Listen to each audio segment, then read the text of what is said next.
యేసుక్రీస్తు నామంలో పరిశుద్ధాత్మ ఆశీర్వాదం ప్రతిరోజు కూడా పొందుకుంటున్న ప్రతి ఒక్కరికి హృదయపూర్వక వందనాలు తెలియజేస్తున్నాను.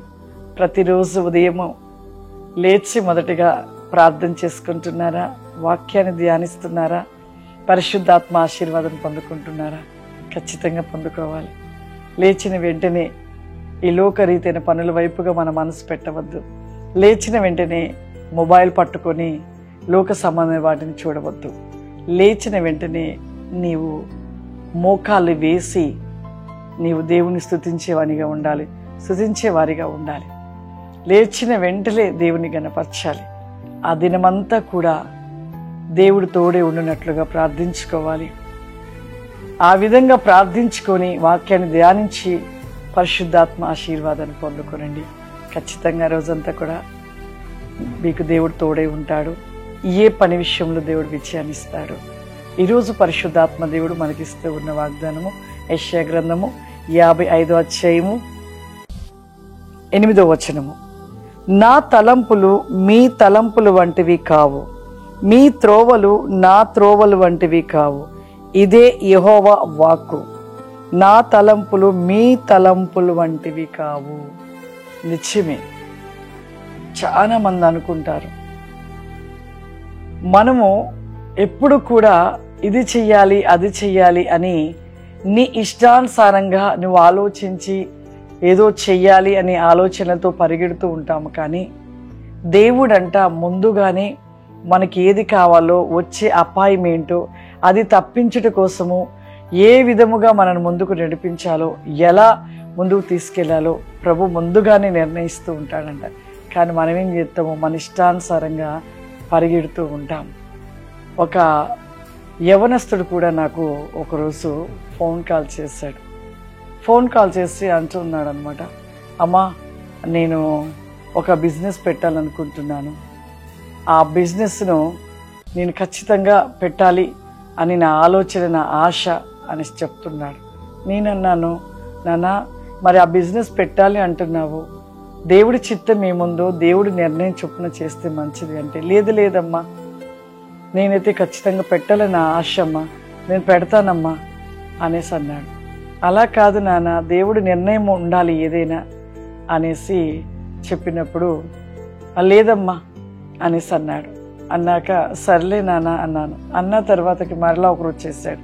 చేసి అమ్మ మీరు ప్రార్థన చేయండి, ఏ బిజినెస్ పెడితే బాగుంటుంది అనేసి అన్నాడు. అంటే నాకు ప్రభు తెలియపరిచిన విధంగా తనకు ఒక బిజినెస్ చెప్పాను. ఆ బిజినెస్ చేయనానా అన్నప్పుడు ఒకటి చక్కటి షాప్ పెట్టుకొని ఆ షాప్ నడిపించు అనేసి చెప్పాను. ఆ షాప్ కూడా ఫ్యాన్సీ షాప్ పెట్టమని చెప్పాను. ఫ్యాన్సీ షాప్ పెట్టమన్నప్పుడు అబ్బాయి అన్నాడు, లేదమ్మా నేను ఫ్యాన్సీ షాప్ పెట్టను, నేను చాలా నా ఆశలు నా ఆలోచనలు, నేను చాలా పెద్ద బిజినెస్ పెట్టాలనుకున్నాను, కేవలం ఒక చిన్న ఫ్యాన్సీ షాప్ పెట్టడం వల్ల నాకు అది చాలా ఒక సీప్గా ఉంటుంది, నేను పెట్టనమ్మా అన్నాడు. ఏమో నాన్న, అది పెడితే నువ్వు అభివృద్ధిలోకి వస్తావనేది దేవుడు నాకు చూపించాడు అన్నాను. లేదమ్మా నేను పెట్టను అన్నాడు. సరే నీ ఇష్టంలే నాన్న అన్నాను. అన్నాక తను వేరొక బిజినెస్ పెట్టాడు. ఆ బిజినెస్ పెట్టాడు. కేవలం ఆ బిజినెస్కి దగ్గరికి ఒక 30 లక్షలు పెట్టాడంట. 30 లక్షలు పెట్టిన 1 ఇయర్లో తిరిగి మరలా 30 లక్షలు అప్పు చేశాడంట. అయినా కూడా నష్టమే. అప్పుడు నాకు మళ్ళీ కాల్ చేశాడు, అమ్మా మీరు చెప్పారు నిజమే, నేను దేవుడి చిత్తం లేకుండా నా ఇష్టానుసారంగా పెడితే 30 లక్షలు పెట్టాను, మళ్ళీ 30 లక్షలు నాకు అప్పయింది, మరలా ఎటు పోయినా లాసే వస్తుందమ్మా, నేను చేసిన తప్పు అన్నప్పుడు నేను అన్నాను, నాన్న మనము అనుకునేటివన్నీ ఒకటి, దేవుడు నిర్ణయం ఏంటిదో దేవుడు నిర్ణయం చొప్పున నడిచినప్పుడే మనం ఏదైనా పొందుకుంటాం. మన ఇష్టానుసారంగా ఏ విషయంలో పరిగెట్టకూడదు. మన తలంపులు వేరు, దేవుని తలంపులు వేరు. దేవుడు మనని ఎప్పుడు కూడా ఆశీర్వదించాలని చూస్తాడు. కానీ మనం ఏం చేస్తామంటే ఆయన ఆశీర్వాదం ఇస్తుంటే దాన్ని త్రోసివేసి మన ఇష్ట ప్రకారంగా పరిగెడతాం కాబట్టి ప్రతిఫలం పొందుకోము. కాబట్టి దేవుడి చిత్తాన్ని మనం అనుసరించాలి.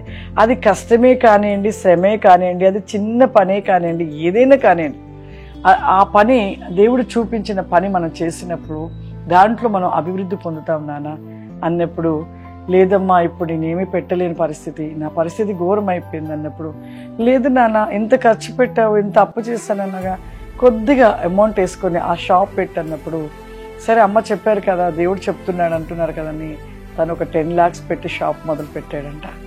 అస్సలు ఆ చుట్టుపక్కన తన యొక్క షాపుకి ఎంత జనము రావడము, అక్కడ ఫ్యాన్సీ షాపులు లేని స్థలంలో పెట్టి నిజంగా ఆ కుమారుడు ఒక 1 year తర్వాత మళ్ళీ నాకు ఫోన్ చేసి, అమ్మ ఆ షాపును బట్టి చాలా అభివృద్ధిలోకి వచ్చాను, నిజంగా మా దేవుడు ఆయన చిత్తాన్ని మనం ఎప్పుడైనా కోరుకోవాలి, నేను తప్పు చేశానమ్మా, ఇప్పుడు చేసిన 30 లక్షల అప్పు కూడా నాకు మ్యాక్సిమం చాలా తీరిపోయింది, ఇక కొద్దిగా అప్పు ఉంది, కానీ ఆ షాప్ చాలా రన్ అవుతుందమ్మా, నిజంగా అమ్మా దేవుడు బ్లెస్సింగ్ ఇలా ఉంటుంది అని ఆ కుమారుడు తను ఒప్పుకున్నాడు. నిజమే, మన తలంపులు వేరు, దేవుని తలంపులు వేరు. దేవుడు ఎప్పుడు కూడా మనని ఒక స్థితిలో, గొప్ప స్థితిలో చూడాలని చూస్తాడు దేవుడు. మనం ఆ యొక్క ఆశీర్వాదాన్ని ఏం చేస్తామంటే దేవుని వైపుగా, దేవుని చిత్తాన్ని అనుసరించకుండా మన ఇష్ట చొప్పున నడిచినప్పుడు మనకి ఎప్పుడు ఆశీర్వాదం ఉండదు. అందుకే దేవుడి తలంపులు మన తలంపులు ఒక్కటిగా ఉండవు. దేవుడు తలంపులు ఎప్పుడు కూడా ఆశీర్వదించబడాలి, ఆశీర్వదించబడే రీతిలో ఒక ఉన్న స్థితి కోసమే దేవుడు ఒక ప్రత్యేకంగా ఆయన చిత్తము, ఆయన యొక్క ఒక గొప్ప ఆశీర్వాదాన్ని మనకి ఇవ్వాలని చూస్తాడు. మనమేమో ఆశీర్వాదం కోల్పోయే రీతిలో ఉంటాం. కాబట్టి ఎప్పుడు కూడా మన ఇష్టానుసారంగా పరిగెట్టొద్దు. దేవుడు చిత్తము, దేవుడు నిర్ణయం చొప్పున మనం ముందుకు సాగినట్లయితే గొప్ప ఆశీర్వాదాన్ని మనం పొందుకుంటాం. ప్రార్థన చేసుకుందాం. సర్వశక్తివంతుడా, దయగల తండ్రి, నీకు వందనాలు చెల్లిస్తున్నానయ్యా. ఈ ప్రోగ్రాం చూస్తున్న ప్రతి బిడ్డను కూడా మీరు దీవించండి, ఆశీర్వదించండి తండ్రి. మీ తలంపులు మా తలంపులు వంటివి కావు తండ్రి. నిజమే ప్రభువా. యేసయ్యా, మీ తలంపులు నిత్యము మమ్మల్ని ఒక గొప్ప స్థితిలో చూడాలని, ఒక పరిపూర్ణతలో నిలిచి ఉండినట్లుగా చూడాలని, ఒక ఉన్న స్థితిలో చూడాలని, పరిపూర్ణ వేగంగా నీ రాజ్యపు వారసులుగా నిలిచి ఉండాలని చూడాలని ఎన్నో ప్రతినేకములు మీరు కలిగి ఉంటుండగా నా ప్రభువా, నీ చిత్తాన్ని ఎరగని వారిగా, నీ చిత్త ప్రకారంగా నడవని వారుగా మేము నిలిచిన ప్రభువా, నీ ఆశీర్వాదముకు దూరం అవుతున్నామయ్యా. యేసయ్యా, నీకు వందనాలు. వై కెన్ బి గో బ్రికాసి కామ్దారి మాదిసి లిరివాసి కమాందర ప్రియాసి వై కెన్ బి గ్రో బ్రికారి మలస్టి కమాందర. ఈ ప్రోగ్రామ్ చూస్తున్న ప్రతి వికాసి కమాందర, ప్రతి వేకముగా అతి గొప్ప వేకమైన కృపరి కాసి మై కెల్ బ్రికాస్తే కబాషూరిలరది కమాందర. ఓ ప్రతి నేకమైన కృపాశీర్వాదముల చేత ప్రభువా మీరు నింపండి. అద్భుత ఆశీర్వాద రికాసమైన కృప దయచేయమని యేసు క్రీస్తు నామములో నడిచినాం తండ్రి. ఆమేన్. God bless you. దేవుడు మిమ్మల్ని దీవించును గాక. ఆమేన్.